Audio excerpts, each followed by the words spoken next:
All right, so yesterday we got the initial results coming out of France's first round of presidential elections, where neoliberal ghoul Emmanuel Macron came in first place at roughly 27.6%, and far-right anti-immigrant populist Marine Le Pen came in second place at 23.4%, and then you had the nominally leftist candidate who actually did surprisingly well in this election and came damn near close into finishing and overtaking Marine Le Pen for the second place finish. So essentially, in a very reductive way, the way that French elections work is you have this initial first round where people more vote their conscience, I guess, and then it gets separated into the top two finishers, and then they have a head-to-head runoff election, which is going to be on April 24th in just a couple weeks, and it's going to be between these two top candidates here, Emmanuel Macron and Marine Le Pen. So I figured I would show you guys these results and then tell you a little bit about each of these candidates, but honestly, as you're going to see from some of the details here, neither of them is even marginally a leftist, and so I obviously am not going to be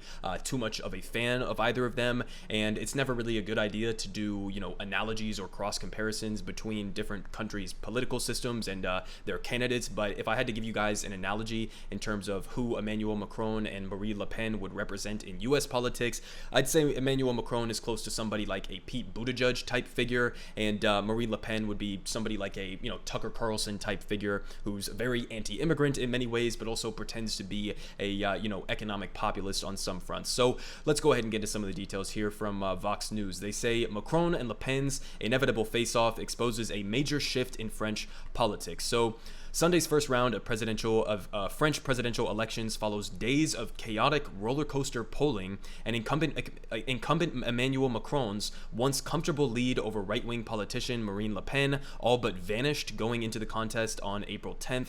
And while the results won't reveal France's next leader just yet, the elections and the campaign leading up to it have exposed seismic shifts in France's political culture that the establishment has yet to reckon with.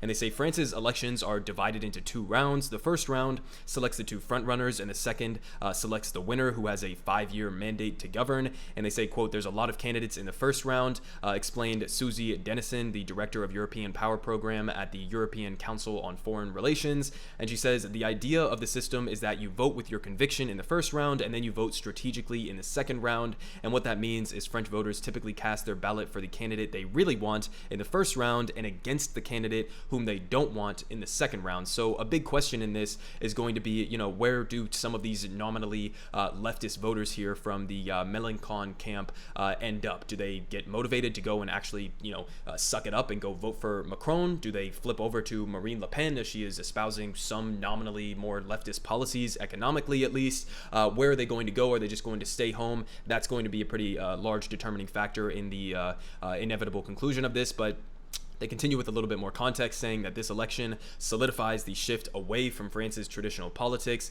And they say what this election can tell us, though, is much more about shifts in the country's political trends and values, as well as how the French public sees the failure of the ruling class overall. And they say Macron, the young former banker who promised a change in French politics, has proven to be a fairly traditional center-right politician, despite vowing to be neither left nor right when he formed his own party. So listen, anytime anyone, anywhere says that they are neither left nor right, 99 times out of 100, if not 100 times out of 100, they are just a right-wing person who doesn't want to admit that they're a right-wing candidate. And that seems to be exactly what happened here with Macron. But they continue when he formed his own party, La République, in March. Guess I'm completely butchering that, I'm sure, but and he won the 2017 elections. And although his handling of the COVID-19 pandemic has earned praise from the French public, he's largely unpopular with the country's more left-leaning population for very obvious reasons. And just to give you a couple of those, so he basically overhauled some French labor laws in a very disastrous way for workers, which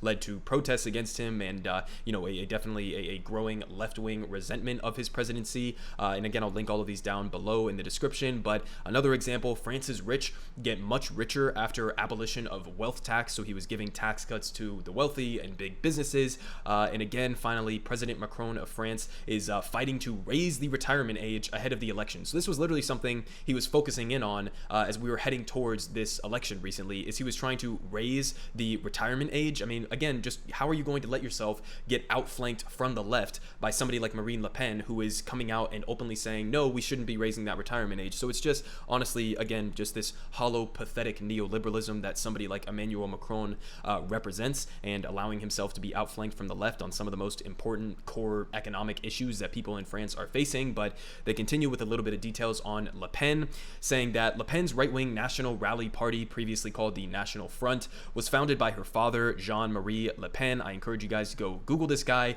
and see some of the fucked up right-wing views that he has espoused throughout his life.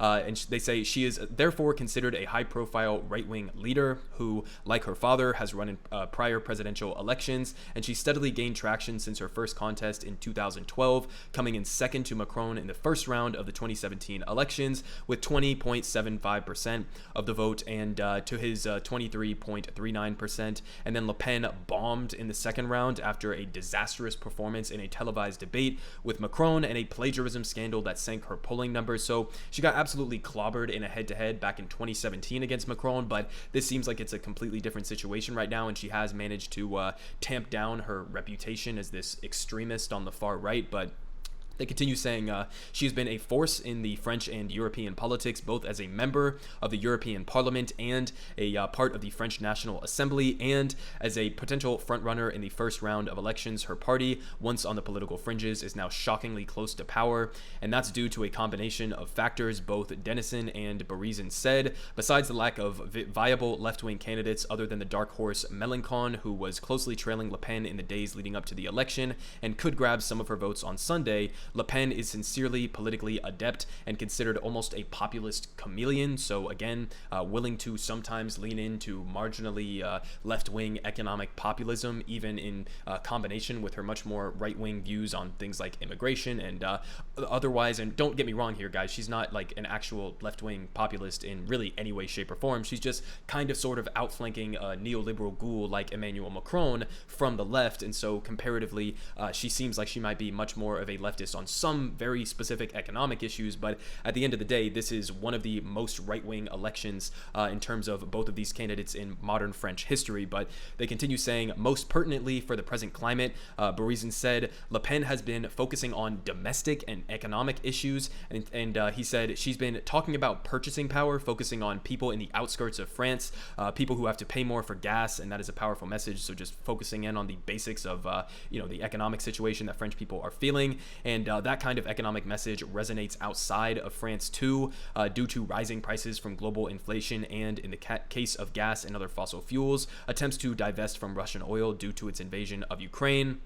And finally, they say Macron has been dealing with the COVID-19 pandemic for the last 2 years and trying to assert France's place in the 21st century global order. And lately, though, through diplomatic efforts concerning the Ukraine war, and in those efforts, critics contend he comes off as too focused on international problems and blind to the issues that affect French people the most. So those are some of the basics of both of these candidates. Marine Le Pen on the one side, who is a very far-right, marginally, sort of in a similar vein to how Donald Trump pretended to be an economic left-wing populist on some issues and then completely folded and is just a pure representation of corporate America. Seems like Marine Le Pen is similar in that vein, just using economic populism as a weapon to try to win votes from the other side, especially when the other side has no actual leftist representation to deliver on their material concerns that they have in France. So, if that's the situation and you have somebody like Emmanuel Macron who is opening himself up to be outflanked from the left on some of those things, it's just another reminder